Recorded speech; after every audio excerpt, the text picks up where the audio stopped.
chegou agora é o cara da hora, sujeito legal, legal, legal, legal. Quando passa uma mina manhosa, uma gata gostosa, ele pega no pé, no pé, no pé. Quando eu tenho uma namorada, ele diz que é espada, eu acho que não, que não, que não, que não.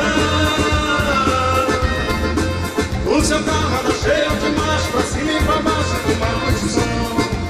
No lugar onde chega pra mala do carro, aumenta o volume e começa a dançar. É aí que ninguém lhe segura, a criatura se faz revelar.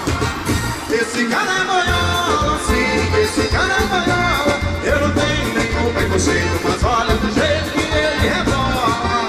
Esse cara é boiola, sim, esse cara é boiola. Eu não tenho nenhum preconceito, mas olha do jeito que ele rebola.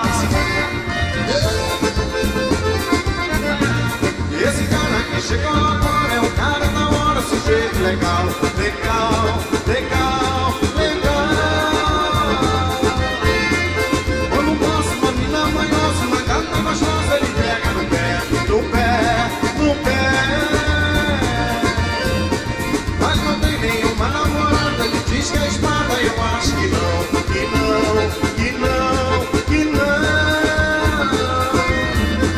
O seu carro anda cheio de macho, pra cima e pra baixo é uma condição.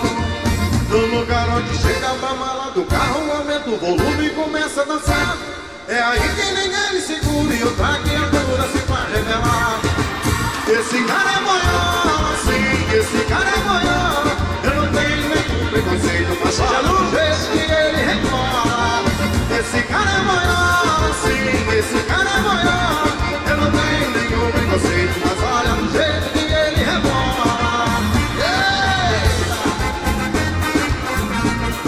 Simbora, gaiteiro!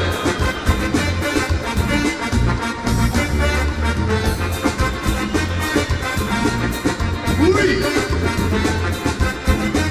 Baixinho, baixinho agora, gaiteiro. E é o seguinte, cadê o microfone pra essa bicha aqui, hein? Cadê o microfone? Esse aqui mesmo? Vamos pegar o microfone pra essa bicha aqui. Olha só, se você tivesse de dar um beijo na boca do rapaz aí, qual seria ele, né?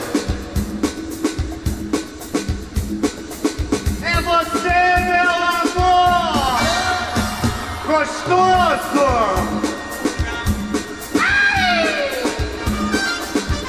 No lugar onde chega a mala do carro, aumenta o volume e começa a dançar. É aí que ninguém lhe segura e outra criatura se faz revelar. Esse cara é boiola, sim, esse cara é boiola.